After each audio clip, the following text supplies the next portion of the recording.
ஆனால் அனிதா ராதாகிருஷ்ணன் அவர்களை கைது பண்ணாங்க. கைது பண்ணி அவரை கூட்டிட்டு போய் என்ன சொல்லிருக்காங்க, தனியா ஒரு அல்லக்கை வந்து மாட்டிச்சு. தனியாவா சிவா? எவ்வளவு அடிச்சாலும் தாங்க உங்களுக்கு. அடிக்க நீ வரியா? என்னது பிஸியா இருக்கியா? சரி நான் அனுப்பிச்சு விடுறேன், நீ பாத்துக்கா. அனுப்பிச்சு விடுறியா? ஏண்டா கோயிந்தா, என்னடா ரம்ஜானுக்கு பிரியாணி அனுப்புற மாதிரி சொல்ற?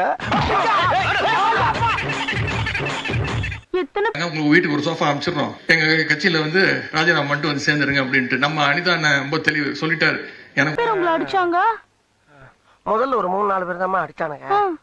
அடிச்சுக்கிட்டே இருக்கும்போது ஒருத்தன் இன்னொருத்தருக்கு போன் பண்ணி பிரியா இருந்தா வாடா மச்சான், ஒருத்தன் சிக்கி இருக்கான்னு சொன்னான்.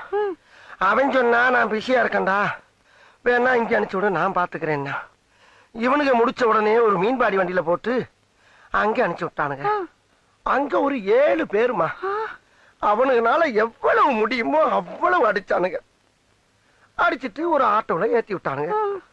சரி நம்ம வீட்டுக்கு தான் அனுப்புறானுங்களோன்னு நம்பி ஏறி உட்காந்து. உங்க சோஃபாலாம் தேவையில்லை, எங்க தளபதி என்ன சொல்றாரோ, எங்க தலைவர் என்ன சொல்றாரோ அதுபடிதான் நான் கேட்பேன் அப்படின்னு அதையும் அடிச்சு உடைச்சிட்டோம்.